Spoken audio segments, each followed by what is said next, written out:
الحمد لله نحمده ونستعينه ونستغفره ونؤمن به ونتوكل عليه ونعوذ بالله من شرور أنفسنا ومن سيئات أعمالنا من يهده الله فلا مضل له ومن يضلله فلا هادي له ونشهد أن لا إله إلا الله وحده لا شريك له ونشهد أن سيدنا ومولانا محمد صلى الله تعالى عليه وسلم وعلى آله وأصحابه أجمعين. أما بعد، قال الله تبارك وتعالى في كتابه المجيد: أعوذ بالله من الشيطان الرجيم، بسم الله الرحمن الرحيم. وإلى مدين أخاهم شعيبا قال يا قوم اعبدوا الله ما لكم من إله غيره ولا تنقصوا المكيال والميزان إني أراكم بخير وإني أخاف عليكم عذاب يوم محيط.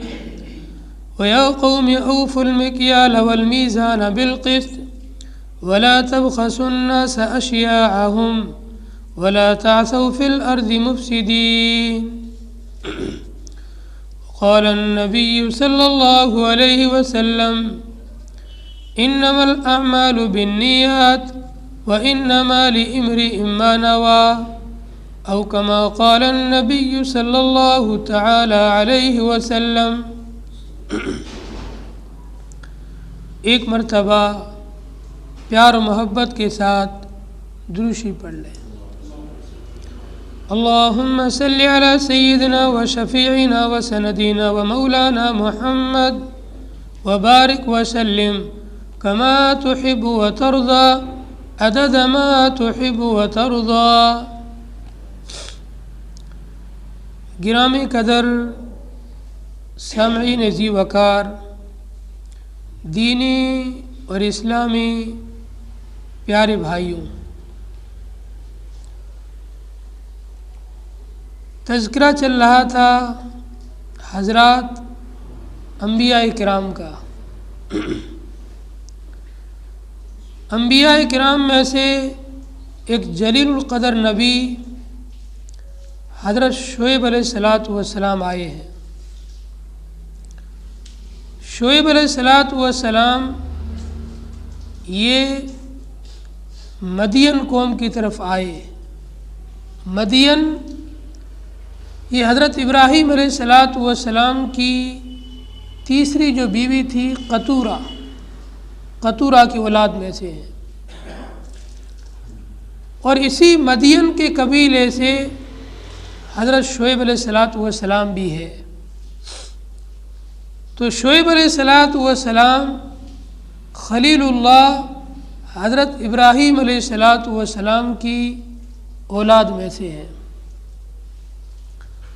اور جس علاقے کے اندر یہ لوگ بستے تھے، قرآن نے اس علاقے کا نام رکھا ایکا، اصحاب الایکتی. اصحاب بولتے ہیں والے، اور ایکا کے معنی بن، جہاں پر بہت زیادہ درخت ہو، جھاڑیاں ہوں. قرآن پاک کی ان آیات کی تفسیر میں مفسرین لکھتے ہیں کہ ابراہیم علیہ السلام کے بیٹے حضرت اسماعیل علیہ السلام جا کر کے فلسطین میں بسے تھے، اور اسی کے پاس میں مصر، فلسطین اور شام یہ جو علاقہ ہے، اس علاقے کے پاس میں بحر قلزم بہت بڑا دریا لگتا ہے. اسی دریا کے ایک کنارے پر یہ قوم مدین کے لوگ آباد تھے. اس لیے ان لوگوں کا جو علاقہ تھا بہت خوبصورت تھا، بہت شاندار تھا، ہرے بھرے درخت، اور دور سے دکھنے میں ایسا خوشنما اور خوبصورت منظر نظر آتا تھا، الگ الگ قسم کے درخت، پھر ان کے اندر پھل پھول بیل بوٹے، شاندار خوشبو بھی آتی تھی اور منظر بھی بہت خوبصورت لگتا تھا۔ اس علاقے کے اندر اللہ نے ان کو آباد کیا تھا۔ قرآن نے اس علاقے کا نام بتلایا بِإِمَامٍ مُبِينٍ، یہ کھلی ہوئی سڑک کے کنارے پر واقع ہے۔ اس قوم کے اندر کئی برائیاں پائی جاتی تھی۔ سب سے بڑی برائی بت پرستی اور شرک کی تھی، جو پرانے قوموں سے چلی آ رہی تھی۔ حضرت نوح علیہ السلام کی قوم سے شروع ہوئی، اور پھر ہود علیہ السلام کی قوم میں، صالح علیہ السلام کی قوم میں، اور پھر ابراہیم علیہ السلام کی قوم میں، اور پھر وہی برائی اس قوم کے اندر بھی پائی جاتی تھی۔ ایک اور برائی ان میں نمایاں تھی،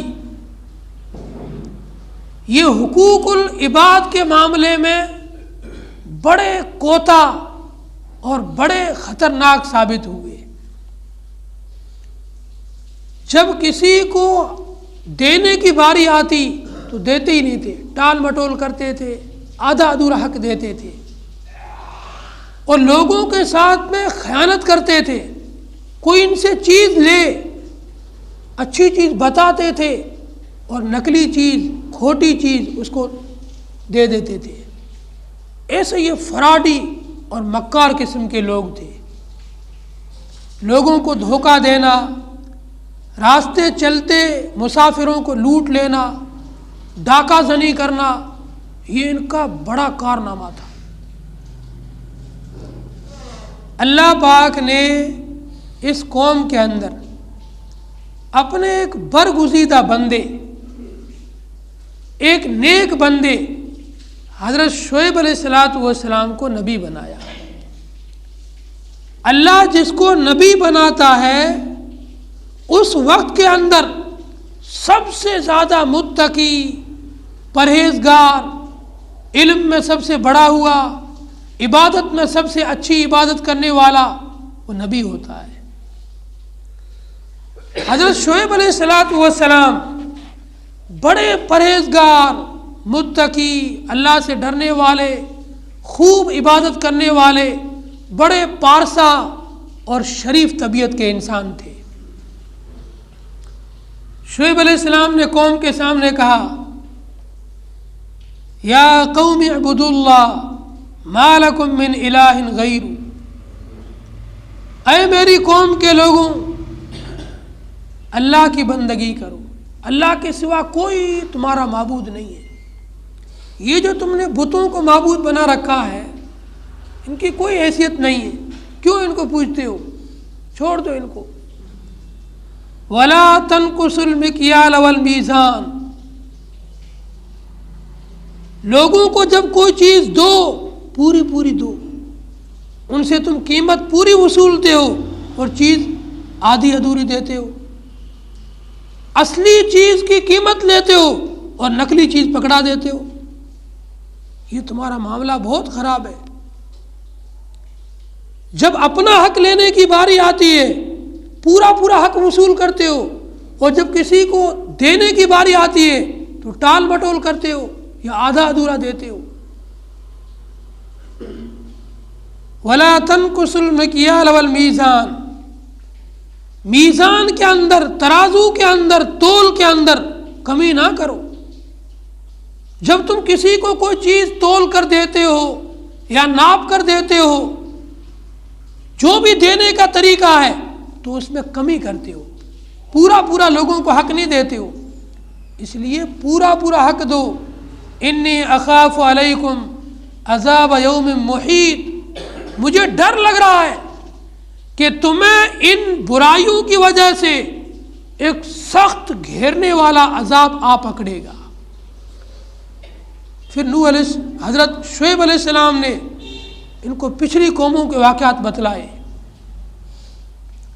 کہ زیادہ دور مت جاؤ، دیکھ لو حضرت ابراہیم علیہ السلام کی قوم، ان کے ساتھ کیا ہوا، حضرت نوح علیہ السلام کی قوم، ان کے ساتھ کیا ہوا؟ حضرت ہود علیہ السلام کی قوم، ان کے ساتھ کیا برتاؤ ہوا؟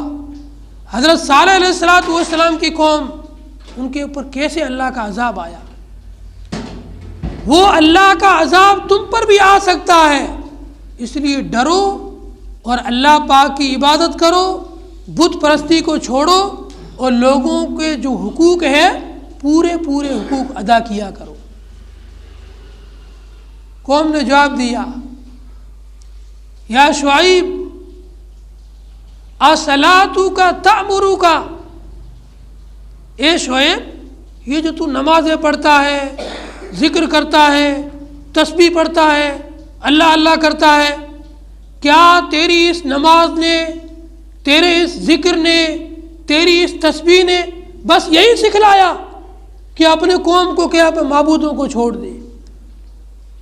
تیری نماز یہی تجھے حکم کرتی ہے کہ تو ہم کو کہے کہ ہم اپنے باپ دادا نے جن کو پوجتے تھے ان کی پوجا کو ہم چھوڑ دیں، ہم اپنے باپ دادا کے طریقے کو چھوڑ دیں؟ ہم تو تجھے بیوقوف سمجھتے ہیں، ہم تو تمہاری بات سمجھتے ہی نہیں ہیں، تمہاری بات ہمارے عقل سے پرے ہے، ہماری سمجھ میں ہی نہیں آ رہی ہے۔ تم نمازیں پڑھتے ہو، ذکر کرتے ہو، اللہ کو یاد کرتے ہو، تو ہمیں کیوں کہہ رہے ہو کہ ہمیں اس بت پرستی کو چھوڑ دیں؟ ہمیں تمہاری بات سمجھ میں نہیں آ رہی ہے۔ حضرت شعیب علیہ السلام نے پھر سمجھایا، دیکھو یہ بت پرستی بڑی خطرناک چیز ہے، اس کی وجہ سے تم پر اللہ کا عذاب آئے گا، اور اس بت پرستی سے باز آ جاؤ۔ لیکن قوم کو غرور اور گھمنڈ تھا، ہم لوگوں کو اتنی نعمتیں ملی ہوئی ہے، ایسا بہترین ہمارا علاقہ، دریا کے کنارے ہم جو ہے بسے ہوئے ہیں، سرسبز و شاداب ہمارے علاقے ہیں، کھیتیاں ہیں، ہمیں کون سی چیز نقصان پہنچائے گی؟ نبی کی ایک بات نہیں سنی، اور الٹا ہی جن لوگوں نے حضرت شعیب علیہ السلام کو مانا، ان پر ایمان لے آئے، ان لوگوں کو یہ روکنے لگے۔ جب یہ لوگ کسی راستے سے گزرتے تو ان کو پتھر مارتے، یہ دیکھو شعیب کے ساتھ ہی جا رہے ہیں، ان کو ستاؤ، ان کو پریشان کرو، اتنا ٹورچر کرو کہ یہ خود ہی پریشان ہو کر کے شعیب علیہ السلام کا ساتھ چھوڑ دیں اور ان کا دامن چھوڑ دیں۔ حضرت شعیب علیہ السلام نے کہا، تم خود تو ایمان لاتے نہیں ہو، تم خود تو اللہ کو مانتے نہیں ہو، تم خود تو اللہ کے نبی کو مانتے نہیں ہو، جنہوں نے اللہ کو اور اللہ کے رسول کو مانا ہے ان کو بھی پریشان کرتے ہو، ان کو بھی ستاتے ہو۔ اب قوم نے چیلنج کیا، قوم کہنے لگی، یا شعیب، اے شعیب، تمہارے اور تمہارے ماننے والوں کے پاس دو راستے ہیں، یا تو تم جس چیز کی ہمیں دعوت دے رہے ہو توحید قبول کرو، ایک اللہ کو مانو، بت پرستی کو چھوڑو، شرک کو چھوڑو اور ان سب برائیوں کو چھوڑو، یہ سب کہنے سے باز آ جاؤ اور ہمارے ساتھ میں تم بت پرستی میں لگ جاؤ، اس توحید کو چھوڑ کر کے تم بھی ہمارے ساتھ بت پرستی میں آ جاؤ، ورنہ پھر دوسرا راستہ یہ ہے کہ ہم تمہیں جلا وطن کر دیں گے، ہم تمہیں اپنی بستیوں سے باہر نکال دیں گے، یا ہم تمہیں رہنے نہیں دیں گے، تمہیں بھی اور تمہارے ماننے والوں کو بھی، سب کو یہاں سے نکال دیں گے۔ جب قوم نے یہ دو چیلنج کیے، یا تو توحید کو چھوڑ کر کے شرک اپنا لو اور ہمارے ساتھ مشرک بن جاؤ، اور جو کام ہم کر رہے ہیں یہی کام تم کرنے لگ جاؤ، اگر یہ کام نہیں کرنے ہیں تو پھر ہماری بستیاں چھوڑ کر چلے جاؤ۔ کیسے سخت دل لوگ تھے، اللہ کے نبیوں کے ساتھ ان کا یہ برتاؤ تھا، نبیوں سے کہنے لگے یا تو مشرک بن جاؤ یا ہمارا علاقہ چھوڑ کے چلے جاؤ۔ اب حضرت شعیب علیہ السلام نے اللہ کے حضور دعا مانگی، یا اللہ، میں نے اس قوم کو خوب سمجھایا، اور ایسی بات نہیں کہ حضرت شعیب علیہ السلام نے سمجھانے میں کوئی کمی رکھی ہو۔ مفسرین لکھتے ہیں حضرت شعیب علیہ السلام کا لقب تھا خطیب الانبیاء، نبیوں میں سب سے بہترین مقرر، سب سے شاندار خطیب، شاندار مقرر۔ شعیب علیہ السلام کی زبان میں اللہ نے بڑی مٹھاس رکھی تھی، بڑی تاثیر رکھی تھی، ایسے پیارے انداز میں بات کو سمجھاتے تھے کہ ہر انسان کے دل میں اور دماغ میں ان کی بات بیٹھ جائے۔ ایسے صاف صاف انداز میں اور پیارے انداز میں بات کو سمجھاتے تھے شعیب علیہ السلام، خطیب الانبیاء تھے۔ ایسا بہترین کلام، پھر ایسا پیارا سمجھانے کا انداز، پھر بھی قوم نے نہیں مانا۔ اب شعیب علیہ السلام نے اللہ کے حضور ہاتھ اٹھائے، یا ربی، اے میرے رب، یہ قوم ماننے والی نہیں ہے، اب میرے اور اس قوم کے درمیان میں فیصلہ کر دے، میرے اور میرے ماننے والوں کو اس قوم سے جدا کر دے۔ اللہ پاک نے حضرت شعیب علیہ السلام کی دعا کو قبول فرمایا اور اس قوم پر دو طرح کا عذاب آیا، اور دونوں بڑا خطرناک عذاب۔ پہلا عذاب جس کو قرآن نے ذکر کیا، جیفتن، اس قوم کے اوپر اللہ نے زلزلے کو برپا کیا۔ یہ جو شاندار باغات کے درمیان بہترین گھر بنا کر رہتے تھے، اللہ نے ان کی زمین کو ہلایا، زلزلہ برپا کیا، اور ایسا زلزلہ آیا یہ یوں زیر و زبر ہونے لگے اور یوں ڈاوا ڈول ہونے لگے۔ اب سب کے کلیجے ہلنے لگے، ابھی مرے ابھی مرے۔ اللہ نے اوپر سے آگ کی برسات کو شروع کیا، آگ برسنے لگی اور ان سب کو جھلسا کر رکھ دیا۔ پہلے تو زلزلے کے ذریعے سے ان میں دہشت پیدا کی، ان میں خوف اور رعب کو طاری کیا۔ جب یہ سب ڈر کر کے کہیں چھپنے کی جگہ ڈھونڈنے لگے، اوپر سے آگ برسی اور آگ کی چپیٹ میں آئے، پوری کی پوری قوم آگ میں جھلس کر کے راکھ ہو گئی، کوئی بھی نہیں بچا۔ بس شعیب علیہ السلام، ان کے ساتھ ایمان والے چند لوگ بچے تھے، اس کے علاوہ سب کے سب لوگوں کو اللہ نے اس زلزلے اور آگ کی لپیٹ میں لے کر کے سب کو ہلاک و برباد کر دیا۔ اور اللہ نے قرآن میں فرمایا، دیکھو شعیب علیہ السلام کی قوم کا حشر ایسا ہی ہوا جیسے قوم عاد کا اور قوم سمود کا ہوا۔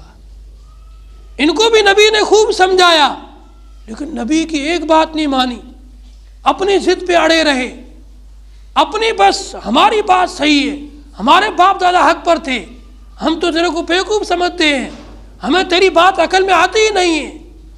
نبی کی ایک نے سنی اور اوپر سے چیلنج بھی کیا، یا تو اس توحید کی دعوت سے باز آ جاؤ، ہمارے ساتھ شرک میں لگ جاؤ، اگر باز نہیں آؤ گے تو ہم تمہیں رجم کر دیں گے اور ہماری بستی سے پتھر بار بار کے نکال دیں گے۔ یہ انبیاء علیہ السلام کے واقعات اللہ نے قرآن میں کیوں ذکر فرمائے ہیں؟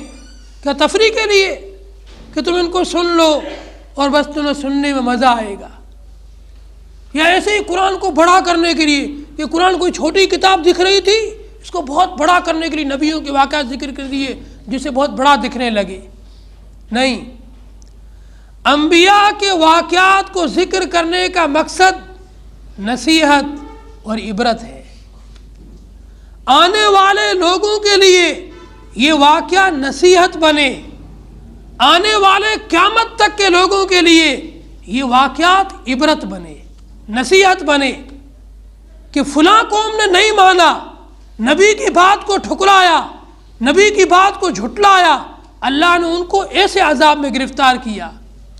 آج بھی اگر کوئی نبی کی مخالفت پر اترے گا، اللہ بھی اس کو تہس نہس کر سکتا ہے اور اللہ اس کو ذلیل و برباد کر سکتا ہے، کرنے پر قادر ہے۔ اور ہوتے ہیں زلزلے کیوں آتے ہیں؟ ایک عالم نے کتاب لکھی، زلزلے کیوں آتے ہیں؟ ہم روزانہ سنتے ہیں فلاں علاقے میں زلزلہ آ گیا، فلاں جگہ پر زلزلہ آ گیا، فلاں آگ کی بارش ہو گئی، فلاں جگہ یہ نقصان ہو گیا۔ یہ زلزلے کیوں آتے ہیں؟ یہ زلزلے آتے ہیں ظہر الفساد فی البر والبحر بما کسبت ایدی الناس، لوگوں کے کرتوت کی وجہ سے، لوگوں کے برے اعمال کی وجہ سے، لوگوں کے بد اخلاق کی وجہ سے۔ جب لوگ خائن بنتے ہیں، یتیموں کا مال کھا جاتے ہیں، غریب بھائی کا حق کھا جاتے ہیں، مسکین کا حق کھا جاتے ہیں، بیواؤں کا حق کھا جاتے ہیں، تو اللہ آسمان سے زلزلے اتارتا ہے۔ پھر زلزلے آتے ہیں اور زمین پھٹتی ہے، شہر کا شہر، بستی کی بستی زمین میں دھنس جاتے ہیں۔ تو یہ نبیوں کے واقعات ہمارے لیے عبرت ہے اور نصیحت ہے۔ ان واقعات کو سن کر کے ہم ان سے عبرت حاصل کریں اور نصیحت حاصل کریں، ان برائیوں سے اپنے آپ کو بچانے کی کوشش کریں۔ جو برائیاں پچھلی قوموں میں تھی وہ ختم نہیں ہوئی ہے، آج بھی پائی جا رہی ہے۔ ہم بڑے خوش نہ ہو کہ ہم تو آخری نبی کی امتی ہے، ہم تو بالکل دودھ کے دھلے پاک ہیں۔ کوئی دودھ کا دھلا پاک نہیں ہے، معصوم صرف انبیاء کی جماعت ہے۔ نبیوں کی جماعت سے اللہ نے کوئی گناہ نہیں کروایا، نبیوں کے علاوہ ہر انسان گنہگار ہے۔ جو برائیاں پچھلی قوموں میں پائی جاتی تھی وہ برائیاں اس قوم میں اور ہم لوگوں میں پائی جاتی ہے، اس لیے ان برائیوں سے توبہ کریں۔ ہر آدمی اپنے نفس کا محاسبہ کرے، میں کتنے دھوکے دیتا ہوں، دکان چلاتے ہوئے کتنے لوگوں کو میں دھوکہ فراڈ کرتا ہوں، کاروبار میں بیٹھ کر کے کتنے سیٹھوں کو چونا لگاتا ہوں اور کیا کیا کرتا ہوں۔ یہ سب پچھلی قوموں کی برائیاں ہیں جو ہمارے اندر بھی سرایت کر گئی ہے۔ نبی علیہ الصلوۃ والسلام نے حدیث میں ارشاد فرمایا، مجھے ڈر ہے کہ تمہارے اندر وہی برائیاں سرایت کر جائے گی جو برائیاں پچھلی قوموں میں پائی جاتی تھی۔ جس چیز کا ہمارے نبی کو ڈر، اندیشہ، خوف تھا، وہ چیز امت کے اندر آ گئی ہے۔ جو پچھلی قوموں میں برائیاں پائی جاتی تھی وہ برائیاں اس امت میں بھی آہستہ آہستہ آ رہی ہے۔ ان سب برائیوں سے توبہ کریں، استغفار کریں اور اپنی زندگی کو راہ راست پر اور صراط مستقیم پر گزارنے کا عہد کریں۔ اللہ تعالیٰ سے دعا ہے اللہ تعالیٰ ہم تمام کو عمل کی توفیق عطا فرمائے۔ جن لوگوں کو سنت باقی ہو سنت پڑھ لیں۔